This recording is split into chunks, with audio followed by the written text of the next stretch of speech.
Alam mo yung panganay ka tapos ikaw yung hardinero. Anak, nadiligan mo na ba yung mga halaman natin? Opo, Nay. Ikaw yung cook. Nakaluto na ba kayo ng almusal niyo dyan? Opo, Tay. Ikaw yung nurse. Nakainom na ba ng vitamin si Bunso? Opo, Nay at Tay. Ikaw yung inaasahan. Salamat anak ha. Sa pag-aalaga sa mga kapatid mo. Dati, ako lang taga-alaga sa mga kapatid ko. Pero hindi ko kinasama ng loob kasi doon ko unang natutunan kung gaano kahalaga kahit ang simpleng alaga para sa pamilya. Ma'am, saan po yung notebooks banda? Doon po sa kaliwa, sir, yung notebook section po. Thank you. Mare, para akong lalagnatin sa overtime natin kagabi. Ha? Eh sabi ko sa'yo, huwag mong sagarin kagabi. Lalo na't bago ka pa. Wait lang, may dala akong tubig at gamot. Uy, wag na Mare, kailangan mo yan. Sabi mong masakitin ulo mo. Okay lang ako.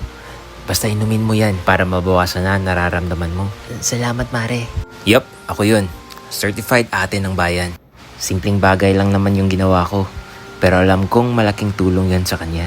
Laking pasalamat ko sa mga magulang ko. Kasi dahil sa kanila, na-inspire ko at natutunan kong mag-alaga, hindi lang sa pamilya, kundi sa iba rin. Ipagpapatuloy ko pa ang pag-aalaga sa iba. At sa bawat alagang binibigay ko, nandyan lagi ang kapartner naming si Unilab.